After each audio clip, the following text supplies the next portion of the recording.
നമ്മുടെ വേദിയിലിരിക്കുന്ന നമ്മുടെ ഈ യോഗം ഉദ്ഘാടനം ചെയ്യാൻ കിട്ടുന്നത് സംസ്ഥാനത്തെ ചേർത്തകരുടെ അദ്ദേഹത്തിന് നിങ്ങളെല്ലാവരുടെ പേരിലും ഞാൻ ആദ്യമായി സ്വാഗതം ചെയ്യുന്നു. അതുപോലെ തന്നെ ഈ പരിപാടിയിൽ കാര്യങ്ങൾ സംസാരിക്കുന്നത് നമ്മുടെ മണ്ഡലം ജില്ലാ വൈസ് പ്രസിഡന്റുള്ള രാജേന്ദ്രേട്ടനെയും സ്വാഗതം ചെയ്യുന്നു. ഇതിനു വേണ്ടി നമ്മുടെ എം ജി രമേശേട്ടൻ ആഗ്രഹം സ്വാഗതം ചെയ്തുകൊണ്ട്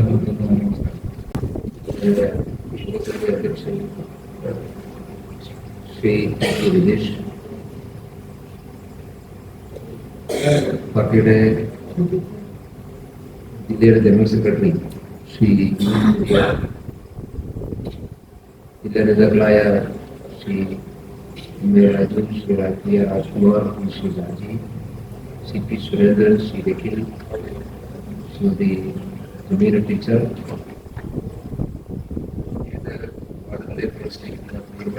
സ്ഥാനാർത്ഥികളെ, സഹപ്രവർത്തകരെ, സഹോദരി സഹോദരന്മാരെ എല്ലാവർക്കും നമസ്കാരം. വെള്ളത്തോളം പഞ്ചായത്തിലെ വിവിധ വാർഡുകളിലേക്ക് മത്സരിക്കുന്ന ഗ്രാമപഞ്ചായത്ത് വാർഡുകളിലേക്ക് മത്സരിക്കുന്ന ഗ്രാമപഞ്ചായത്ത് ബ്ലോക്ക് ജില്ലാ പഞ്ചായത്തിലേക്കൊക്കെ മത്സരിക്കുന്ന എല്ലാ സ്ഥാനാർത്ഥികൾക്കും ഞാൻ ആദ്യമേ തന്നെ വിജയാശംസകൾ നേരുകയാണ്. ഡിസംബർ മാസം 11-ാം തീയതിയാണ് നമ്മുടെ ഈ മേഖലയിലെ തെരഞ്ഞെടുപ്പ്. നമ്മുടെ മുന്നിൽ വളരെ കുറച്ച് ദിവസങ്ങൾ മാത്രമേ ഉള്ളൂ. ഇപ്പോ 30-ആയി, ഇതൊരു 10 ദിവസം മാത്രമേ പോളിംഗിലേക്ക് പോകാനുള്ളൂ. അതുകൊണ്ട് നമ്മളെല്ലാവരും എല്ലാ സ്ഥാനാർത്ഥികളും തെരഞ്ഞെടുപ്പ് പ്രവർത്തനത്തിന്റെ അവസാനത്തെ ലേഖലായിരിക്കുമെന്ന് വിശ്വസിക്കുന്നു. പരമാവധി വോട്ടർമാരെ നേരിൽ കാണാനും അവരോട് കാര്യങ്ങളൊക്കെ പറഞ്ഞ് ബോധ്യപ്പെടുത്തി വോട്ട് അഭ്യർത്ഥിക്കാനുമുള്ള പരിശ്രമത്തിലായിരിക്കും നിങ്ങളെല്ലാം. ഇപ്രാവശ്യം മുഴുവൻ കേരളത്തിലും ഭാരതീയ ജനതാ പാർട്ടി വലിയ ആത്മവിശ്വാസത്തോടു കൂടിയാണ് തെരഞ്ഞെടുപ്പിനെ നേരിടുന്നത്. വലിയ വിജയം കരസ്ഥമാക്കാൻ സാധിക്കുമെന്നുള്ള ശുഭാപ്തി വിശ്വാസമാണ് എല്ലാ തരത്തിലുമുള്ള പാർട്ടി പ്രവർത്തകന്മാർക്കുണ്ട്. അതിന് സാധിക്കുന്ന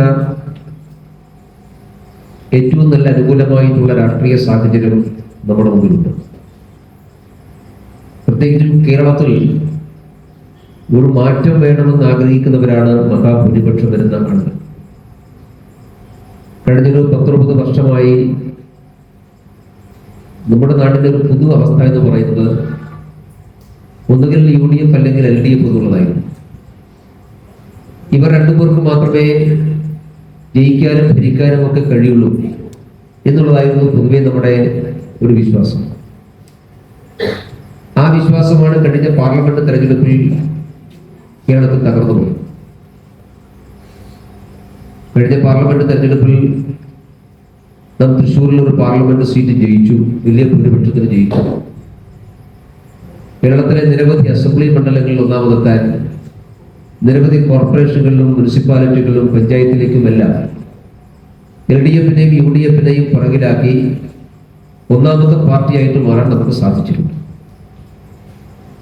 അതിന്റെ തുടർച്ച എന്നുള്ള നിലക്കാണ് ഈ തദ്ദേശ ഭരണ സ്ഥാപനങ്ങളിലേക്കുള്ള തെരഞ്ഞെടുപ്പ് വരുന്നത്. അതുകൊണ്ട് ജനങ്ങളെ സംബന്ധിച്ചിടത്തോളം ഭാരതീയ ജനതാ പാർട്ടി ജയിക്കുന്നൊരു പാർട്ടിയാണ്.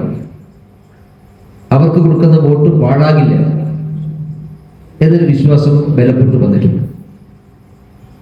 അതിന്റെ അടിസ്ഥാനത്തിലാണ് പാർട്ടിയിലെ നമ്മുടെ സ്ഥാനാർത്ഥികളും പ്രവർത്തകന്മാരുമെല്ലാം തികഞ്ഞ ആത്മവിശ്വാസത്തോടുകൂടി ഈ തെരഞ്ഞെടുപ്പിനെ നേരിട്ട് ജയിക്കാൻ സാധിക്കും എന്ന് വിശ്വസിക്കുന്നു. മാത്രമല്ല, നാം ജനങ്ങളുടെ മുമ്പാകെ അവതരിപ്പിക്കുന്ന മുദ്രാവാക്യങ്ങൾ അത് കേരളത്തിൽ ഏറ്റവും പ്രസക്തമായിട്ടുള്ള മുദ്രാവാക്യമാണ്. നമ്മൾ ആരെങ്കിലും എതിർക്കാൻ വേണ്ടിയിട്ടല്ല ഈ തെരഞ്ഞെടുപ്പിനെ നേരിടുന്നത്. നാം ജനങ്ങളോട് അഭ്യർത്ഥിക്കുന്നത് നാടിന്റെ വികസനത്തിന് വേണ്ടി വോട്ട് ചെയ്യണമെന്ന്. വികസനത്തിന് വേണ്ടി വോട്ട് ചെയ്യണമെന്ന് അഭ്യർത്ഥിക്കുമ്പോൾ അതിലെല്ലാ വിഭാഗം ആളുകൾക്കും നമ്മുടെ കൂടെ ചേരാവുന്നതാണ്. വികസനം എന്നുള്ളത് ഒരു രാഷ്ട്രീയ അജണ്ടയല്ല. വികസനം ഒരു ജനകീയ അജണ്ടയാണ്. വികസനത്തിന്റെ പ്രയോജനം എല്ലാവർക്കും ഒരുപോലെയാണ്. അതുകൊണ്ട് നമ്മുടെ നാടിന്റെ, നമ്മുടെ പ്രദേശത്തിന്റെ, നമ്മുടെ ഗ്രാമപഞ്ചായത്തിന്റെ, വാർഡിന്റെ ഒക്കെ വികസനം എന്നുള്ള ഏറ്റവും പ്രധാനപ്പെട്ട ആശയം ഉയർത്തിപ്പിടിച്ചുകൊണ്ട് നാളിതുവരെ അവർ തെരഞ്ഞെടുത്തിട്ടുള്ള ജനപ്രതിനിധികൾക്ക് അല്ലെങ്കിൽ അവിടെ ഭരിച്ചിട്ടുള്ള ആളുകൾക്ക്, ഗ്രാമപഞ്ചായത്തിന്റെ ഭരണം കൈയാളിയിട്ടുള്ള ആളുകൾക്ക് അല്ലെങ്കിൽ മുനിസിപ്പാലിറ്റിയുടെയോ കോർപ്പറേഷന്റെയോ ഒക്കെ ഭരണം കൈയാളിയിട്ടുള്ള ആളുകൾക്ക് സാധിക്കാതെ പോയിട്ടുള്ള വികസനം നമുക്ക് സാധ്യമാക്കാൻ സാധിക്കും എന്നുള്ളതാണ് നാം ജനങ്ങളുടെ മുമ്പാകെ അവതരിപ്പിക്കുന്നത്. അതുകൊണ്ട് നാം വികസിത കേരളം എന്നൊരാശയം മുമ്പോട്ട് വയ്ക്കും. വികസിത കേരളത്തെ ആർക്കും എതിർക്കാൻ കഴിയില്ല. വികസിത കേരളം ആവശ്യമില്ല എന്ന് ആർക്കും പറയാൻ സാധിക്കില്ല. കേരളം മറ്റുള്ളവരോടൊപ്പം വികസിക്കണം എന്ന് ആഗ്രഹിക്കാത്തവരാരാ ഉണ്ടാവുക? അത് CPM ആയാലും കോൺഗ്രസ് ആയാലും ലീഗ് ആയാലും വേറെ ഏത് പാർട്ടി ആയാലും, ഏത് പാർട്ടിയിൽപ്പെട്ടവരും പാർട്ടിയിൽ പെടാത്തവരും എല്ലാവരും കേരളത്തിന്റെ വികസനം സാധ്യമാക്കണമെന്ന് പറയുമ്പോൾ അതിനെ അവർക്ക് എതിർക്കാൻ കഴിയില്ല. അതുകൊണ്ടാണ് വികസിത കേരളം എന്നുള്ള നമ്മുടെ മുദ്രാവാക്യത്തിന്, നമ്മുടെ അജണ്ടക്ക് വലിയ സ്വീകാര്യതയും പിന്തുണയും ഓരോ ദിവസം കഴിയുന്നതോറും ആർജിച്ചുകൊണ്ടിരിക്കുന്നു. നാം പറയുക മാത്രമല്ല, നാം ഈ തെരഞ്ഞെടുപ്പിൽ മത്സരിക്കുന്നത് ഓരോ പ്രദേശത്തിന്റെയും വികസനത്തിൽ BJPക്ക് എന്ത് ചെയ്യാൻ സാധിക്കുമെന്ന കാര്യം മുമ്പോട്ട് വെച്ചാണ്. അല്ലാതെ കേവലം മുദ്രാവാക്യമായിട്ടോ ഫ്ലക്സിൽ എഴുതി വെക്കാനോ പോസ്റ്റ് അടിക്കാനോ മാത്രമുള്ളതല്ല. എല്ലാ പഞ്ചായത്തിലും നമുക്ക് അവസരം കിട്ടിയാൽ നമ്മൾ എന്താണ് ചെയ്യാൻ വേണ്ടി പോകുന്നത്? ഈ പ്രദേശത്തിന്റെ, ഈ ഗ്രാമത്തിന്റെ വികസനത്തിന് വേണ്ടി ഭാരതീയ ജനതാ പാർട്ടിയുടെ കയ്യിലുള്ള രൂപരേഖ എന്താണ്? ഇത് ജനങ്ങളുടെ മുമ്പാകെ അവതരിപ്പിച്ചുകൊണ്ടാണ് നാം ജനങ്ങളോട് വോട്ട് ചോദിക്കുന്നത്.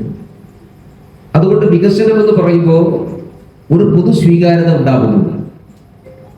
അതിന് ഏറ്റവും പ്രധാനപ്പെട്ട കാരണം അത് പറയുന്നത് BJP ആണ് എന്നുള്ളതുകൊണ്ട്. ഈ രാജ്യത്ത് വികസനത്തെ കുറിച്ച് സംസാരിക്കുകയും വികസനത്തിന്റെ അജണ്ട മുമ്പോട്ട് വെക്കുകയും അതിന്റെ അടിസ്ഥാനത്തിൽ ജനങ്ങളുടെ വോട്ടുകൾ സമാഹരിച്ച് ജയിക്കുകയും അതിനുശേഷം നാം വികസന പ്രവർത്തനങ്ങൾ നടത്തുകയും ചെയ്തിട്ടുള്ള പാർട്ടി ഇത് നമ്മുടെ പാർട്ടിയാണ്. ഈ രാജ്യത്ത് ഏത് ഭാഗത്ത് നോക്കിയാലും വികസന പ്രവർത്തനങ്ങൾക്ക് നേതൃത്വം കൊടുക്കുന്ന പാർട്ടി BJP ആണ്. അതുകൊണ്ട് ജനങ്ങൾക്ക് നാം വികസനത്തെ കുറിച്ച് പറയുമ്പോൾ അതിലവർക്ക് വിശ്വാസ്യതയുണ്ട്. കേവലം ആളുകളെ പറ്റിക്കാനുള്ളതല്ല, കേവലം പൊള്ളയായിട്ടുള്ള തെരഞ്ഞെടുപ്പ് വാഗ്ദാനമല്ല. അങ്ങനെ ജനം വിശ്വസിക്കുന്നില്ല. കാരണം BJP വികസനത്തെ കുറിച്ച് പറയുമ്പോൾ ഈ രാജ്യത്ത് വികസനം നടപ്പിലാക്കിയിട്ടുള്ള ഒരു ഗവൺമെന്റ് നേതൃത്വം കൊടുക്കുന്ന പാർട്ടിയാണ് നമ്മുടെ പാർട്ടി. ആരാണ് നമ്മുടെ രാജ്യത്ത് വികസനം നടപ്പിലാക്കിയിട്ടുള്ളത്?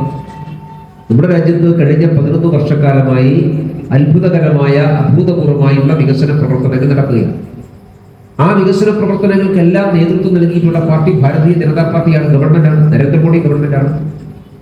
നരേന്ദ്രമോദി ഗവൺമെന്റ് 2014 ഏതെല്ലാം കാര്യങ്ങളാണോ ജനങ്ങളോട് പറഞ്ഞിട്ടുള്ളത് അതെല്ലാം അക്ഷരപ്രതി ഓരോ പ്രാവശ്യവും നടപ്പിലാക്കിക്കൊണ്ടിരിക്കുകയാണ്. അതുകൊണ്ടാണ് 2019 വീണ്ടും ജനം നമ്മുടെ അധികാരത്തിലെത്തിച്ചു. 2024 കൊണ്ട് നമുക്ക് അധികാരം നൽകി. അപ്പൊ ജനങ്ങളുടെ മുന്നിൽ രാജ്യത്തിന്റെ വികസനത്തിന് വേണ്ടി നേതൃത്വം കൊടുക്കുന്ന ഗവൺമെന്റ് നരേന്ദ്രമോദി ഗവൺമെന്റാണ് എന്നുള്ള വിശ്വാസം നമ്മളെ എതിർക്കുന്ന ആളുകൾക്ക് പോലും ഉണ്ട്. നമ്മുടെ അനുഭാവികളോ നമ്മുടെ അനുകൂലിക്കുന്ന ആളുകൾക്ക് മാത്രമല്ല, നമ്മൾ എതിർക്കുന്ന പ്രതിപക്ഷ പാർട്ടിയിലെ ആളുകളോട് നിങ്ങൾ ചോദിക്കുമ്പോൾ, അത് കോൺഗ്രസ് ആകട്ടെ CPM-ന്റെ ആകട്ടെ, അതൊക്കെ സാധാരണക്കാരായിട്ടുള്ള ആളുകളോട് ചോദിക്കുമ്പോൾ നരേന്ദ്രമോദി ഒരു കാര്യം പറഞ്ഞാൽ അത് പ്രാവർത്തികമാക്കുമെന്നുള്ള വിശ്വാസം അവർക്കെല്ലാവർക്കും ഉണ്ട്. അപ്പൊ കഴിഞ്ഞ ദിവസം കൊല്ലത്തെ അവിടുത്തെ റെയിൽവേ സ്റ്റേഷനിൽ ഒരു ചടങ്ങിൽ വെച്ച് UDF-ന്റെ MP ആയിട്ടുള്ള പ്രേമചന്ദ്രൻ പറഞ്ഞൊരു കാര്യം നമ്മളെല്ലാവരും ഉണ്ട്.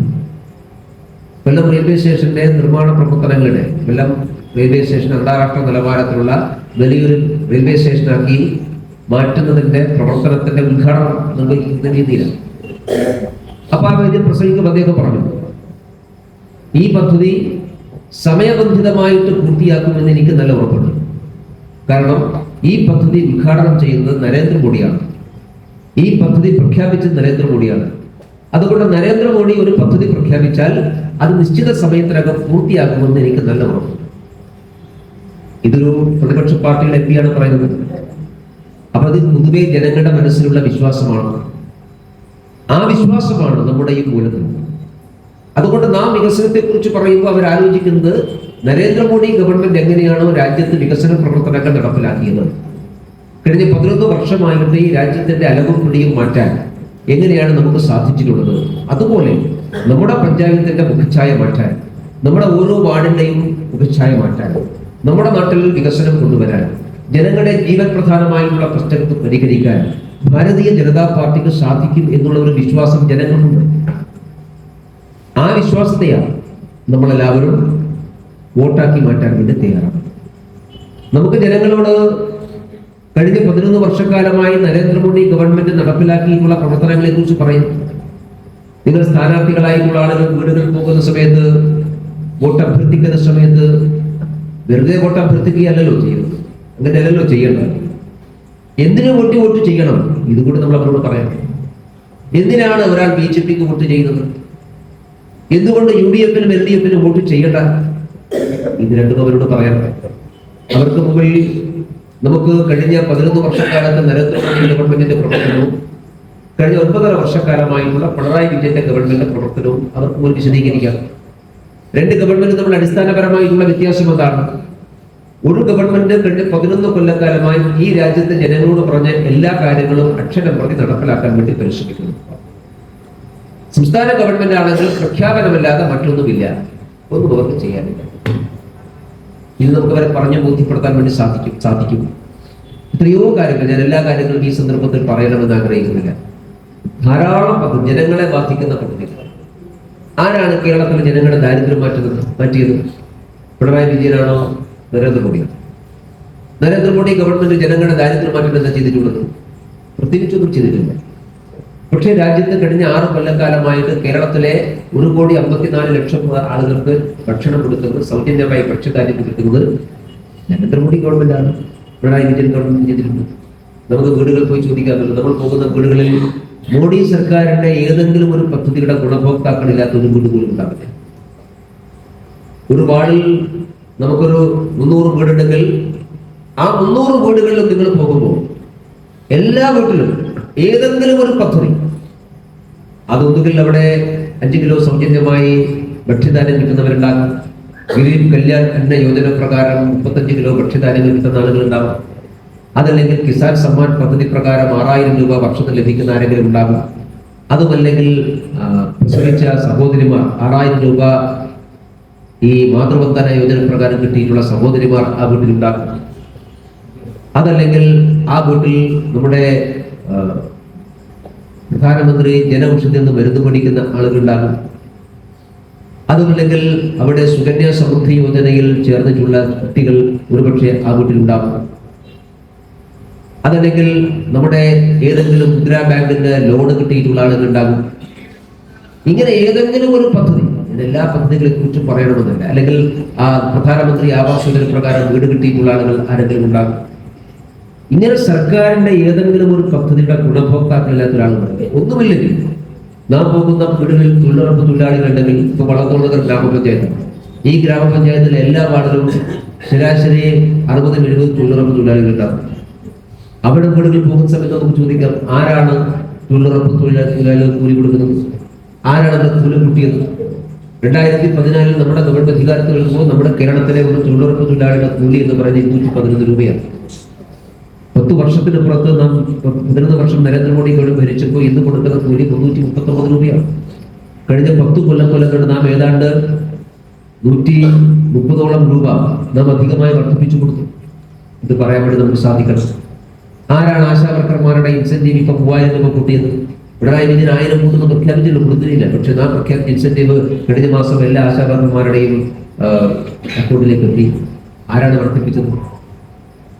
ഇങ്ങനെ ഓരോ കാര്യങ്ങളും നമുക്ക് വീടുകളിലേക്ക് കടന്നു പോകും ചെല്ലുന്ന സമയത്ത് ആ വീട്ടിലുള്ള ആളുകൾ, അവർ ജീവിക്കുന്ന ആളുകൾ, അവർക്ക് നരേന്ദ്രമോദി ഗവൺമെന്റിനെ കുറിച്ചുള്ള പ്രയോജനം ഉണ്ടാകും.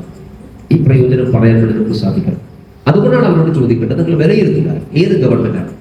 കോൺഗ്രസ് ഗവൺമെന്റ്, CPM ഗവൺമെന്റ്, അല്ലെങ്കിൽ നരേന്ദ്രമോദി ഗവൺമെന്റ്, ഏത് ഗവൺമെന്റാണ് ജനങ്ങൾക്ക് വേണ്ടി നിലപാട് സ്വീകരിക്കുന്നത്? നാടിന്റെ വികസനത്തിന് വേണ്ടി ആരാണ്?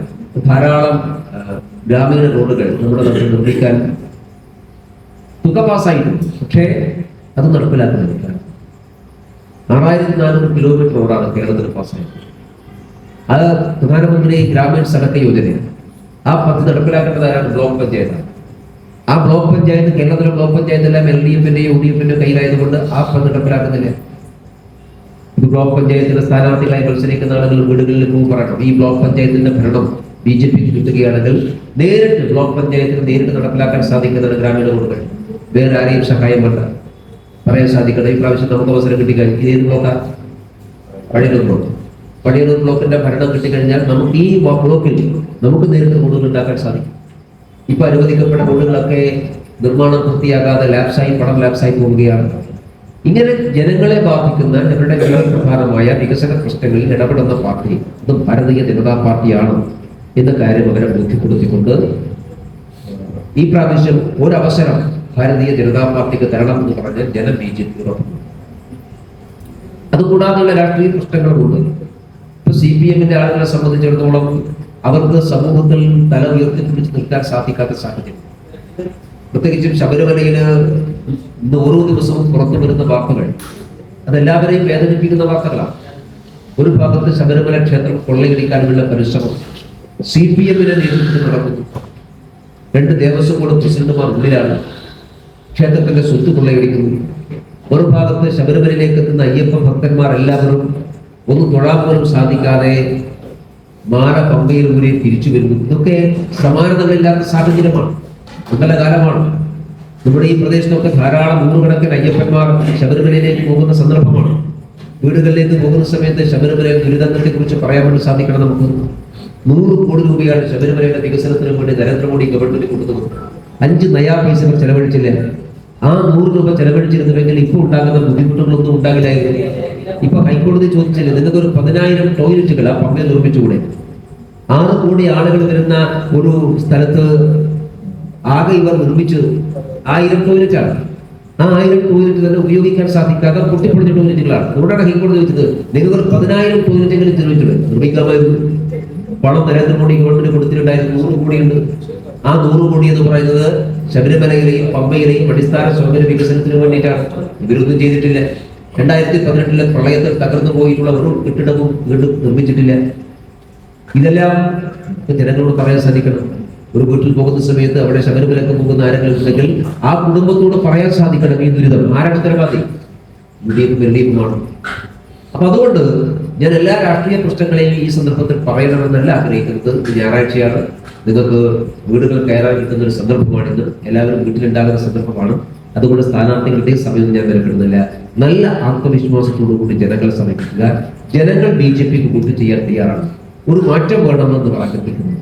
അപ്പൊ അത് മനസ്സിലാക്കിയിട്ടുണ്ട്. ഇനിയുള്ള 10 ദിവസക്കാലം എത്രമാത്രം ആളുകളെ നിരന്തരമായിട്ട് കാണാൻ സാധിക്കുന്നു. 2, 3, 4, 5 പ്രാവശ്യം നിരന്തരമായി ആളുകളെ കണ്ട്, വോട്ടർമാരെ കണ്ട് കാര്യങ്ങൾ പറഞ്ഞ് ബോധ്യപ്പെടുത്തി അവരുടെ മനസ്സിൽ ഈ വിഷയങ്ങളെ കുറിച്ചുള്ള നിലപാട് വ്യക്തമാക്കി അവരുടെ എല്ലാം പിന്തുണ സമാഹരിച്ചാൽ നമുക്ക് വലിയ വിജയം ഈ പ്രാവശ്യം കരസ്ഥമാക്കാൻ വേണ്ടി സാധിക്കും. ഈ പഞ്ചായത്തിൽ ഇപ്പൊ നമുക്ക് എത്ര മെമ്പർമാരാണ്?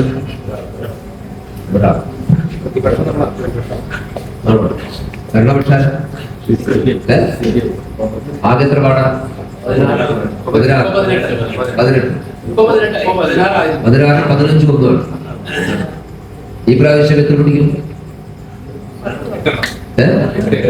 18 ലിറ്റ്. ഹലോ, 2 സീറ്റ് കൂടി വേണം. 18-ൽ 10 സീറ്റ് വേണം അല്ലേ? 2 സീറ്റ് കുറച്ച് 10 സീറ്റ് പിടിച്ചാൽ വള്ളത്തോൾ നഗർ പഞ്ചായത്ത് BJPക്ക് ഭരിക്കാം. കഴിഞ്ഞ പ്രാവശ്യം തിരുവല്ലാമല പഞ്ചായത്ത് BJP ഭരിക്കാൻ സാധിക്കുമെന്ന് വിജയപ്രതീക്ഷയുണ്ടായിരുന്നില്ല, ഇല്ലല്ലോ, ഭരിച്ചില്ലേ നമ്മൾ, ഇടക്ക് പോയി, അത് വേറെ കാര്യം. അപ്പൊ വള്ളത്തോൾ നഗർ പഞ്ചായത്ത് BJP ഭരിക്കണം. വള്ളത്തോളിന്റെ പേരിലുള്ള പഞ്ചായത്താണ്. വള്ളത്തോളിന്റെ പേരുള്ള പഞ്ചായത്ത് എന്ന് പറഞ്ഞാൽ അത് നമുക്കൊരു അതിലൂടെ അഭിനിവേശമാണ്. കാരണം ഈ നാടിൽ ദേശാഭിമാനത്തെ കുറിച്ച്, സ്വദേശ സ്നേഹത്തെ കുറിച്ച് ഒക്കെ നല്ല കവിതകൾ എഴുതിയിട്ടുള്ള, ആളുകളെ എല്ലാവരെയും ദേശാഭിമാനികളാകാൻ തന്റെ തൂലിക ചലിപ്പിച്ചിട്ടുള്ള മഹാകവിയുടെ പേരിൽ അറിയപ്പെടുന്ന പഞ്ചായത്താണ്. വള്ളത്തോൾ നഗർ പഞ്ചായത്ത് BJP കുറിച്ചു എന്ന് പറഞ്ഞാൽ അത് കേരളത്തിൽ മാത്രം ഒതുങ്ങുന്ന വാർത്തയല്ല, അത് ഒരു ദേശീയ വാർത്തയാണ്. അതുകൊണ്ട് ഇപ്രാവശ്യം നിങ്ങളുടെ മുമ്പിൽ സ്ഥാനാർത്ഥികളുണ്ട്. ഇവിടെ എല്ലാവരും 8 സീറ്റ് 10 സീറ്റ് എന്നുള്ള ഏത് സീറ്റും നമുക്ക് ജയിക്കാവുന്ന സീറ്റില്ല, ഏത് സീറ്റും ജയിക്കാവുന്ന സീറ്റ്. കാരണം ഇത് ലോട്ടറി ഒന്നുമല്ലല്ലോ, നെറുക്കിട്ടൊന്നുമല്ലല്ലോ. ആളുകൾ വോട്ട് ചെയ്താൽ ജയിക്കും. ആകെ 1000 വോട്ടുള്ള ഒരു വാർഡിൽ 600 പേർ BJP വോട്ട് ചെയ്താൽ നമ്മൾ ജയിക്കും, അത്രയേ ഉള്ളൂ. 600 വോട്ട് സമാഹരിക്കുക എന്നുള്ളതാണ്. അതുകൊണ്ട് ഇത് മാജിക് ഇല്ല, ഇന്ദ്രജാലമില്ല, നെറുക്കെടുപ്പില്ല, ഒന്നുമില്ല.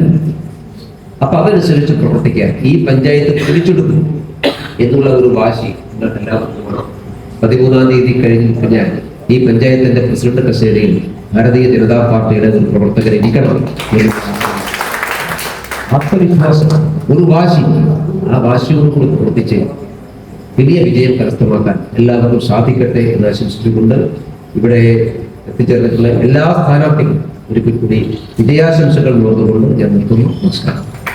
പടക്കള്ളം തന്നിൽ ഒരു നല്ല സാരഥി വന്നല്ലോ, വികസനം നൽകിടാനല്ലോ, പൊട്ടേകിടാം നേരിനായല്ലോ, വിജയം നിങ്ങൾ തരില്ലേ ഇല്ലേ? ഏറെ ഏറെ ചിഹ്നം കണ്ടാൽ മാറിടല്ലേ, മറന്നിടല്ലേ, ഏറെ ഏറെ ചിഹ്നം കണ്ടാൽ മാറിടല്ലേ, മറന്നിടല്ലേ. പടക്കള്ളം തന്നിൽ ഒരു നല്ല സാരഥി വന്നല്ലോ, വികസനം നൽകിടാനല്ലോ.